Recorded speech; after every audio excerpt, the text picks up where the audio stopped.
안녕하십니까. 세브란스 소아청소년과 연세의대 소아과학교실의 교육수련부 부장을 맡고 있는 한정우입니다.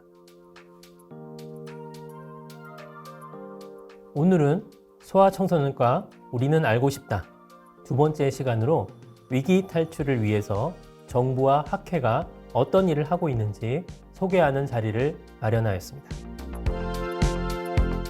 지난 2월 22일 대통령과 정부는 아이들 건강을 챙기는 것은 국가의 최우선 책무라는 제목으로 소아청소년과 위기 극복을 하기 위해 최선을 다하겠다는 약속을 하면서 정책 기조를 제시한 바가 있습니다.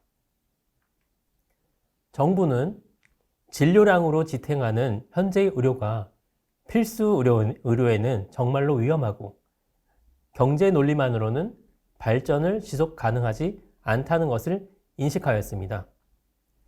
드디어 이에 소아의료 개선 대책의 기조를 발표하였습니다.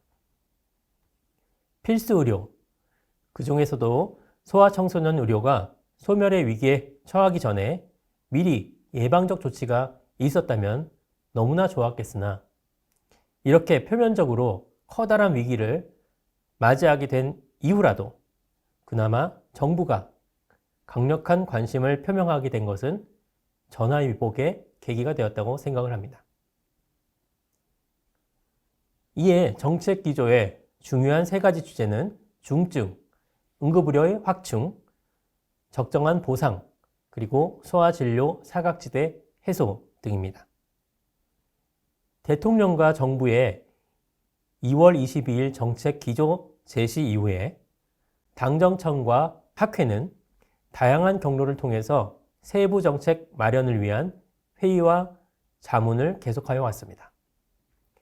지역암센터, 공공전문진료센터 등의 지원 방안을 마련하거나 정책 마련을 위한 연구과제를 진행하였으며 여당은 정부와 논의하여 소아청소년 수가를 최대 5배 인상하는 등의 여러 가지 정책 제안이 논의되었습니다.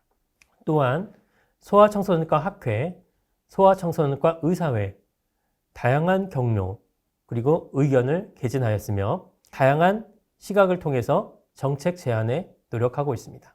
우리 학회 이사장이신 김지용 교수님과 이사회 그리고 여러 관련된 전문가들은 필수 진료 보상 강화, 전담 전문의 진료 체계 확보, 지역사회 의료 보장, 1차 의료 보장 강화 등 다양한 그리고 중요한 주제들을 제안하였습니다. 드디어 복지부는 최근인 9월 22일 소아의료 체계 개선 대책의 후속 조치 정책을 발표하였습니다. 중증 응급 진료 지원, 병원 간 협력 체계 확보, 지역 소아 진료 강화, 미래 인력 확보를 위한 정책 제안 등 실질적 조치를 마련하여 시행을 앞두고 있습니다. 또한 학회와 의협은 이에 그치지 않고 정부와 공존하고 상생하는 긍정적 평가를 함에 동시에 보완 대책 정책 제안을 촉구하였습니다. 수도권 외에 지방의료 인프라 유지, 전공의 인력 유입까지 전문 진료 유지, 1차 진료 운영 안정화 대책, 그리고 소아청소년 보건정책 전담 부서 신설 등 앞으로 우리가 또 해나가야 할 정책들도 제안하였습니다. 이와 같이 소아청소년과 위기 탈출을 위해서 정부와 학회는 인식을 같이 하고 정책 기조를 제시하고 있습니다. 이에 그치지 않고 지속적으로 세부 정책 마련하여 발표하고 있고 학회 또한 정책 제안과 개발에 적극적으로 참여하고 협조하고 있습니다. 하지만 우리는 여전히 여기에서 멈출 수가 없고 배가 고프고 더 높은 곳을 향해서 나아가야 합니다. 1차 의료부터 2차, 3차, 더 나아가 4차 소아청소년 의료까지 건실하게 발전시킬 수 있는 수가 보상 강화의 후속 조치를 강력하게 기대하고 있습니다. 여러분이 가진 소청과의 꿈을 버려야 할 이유는 없습니다.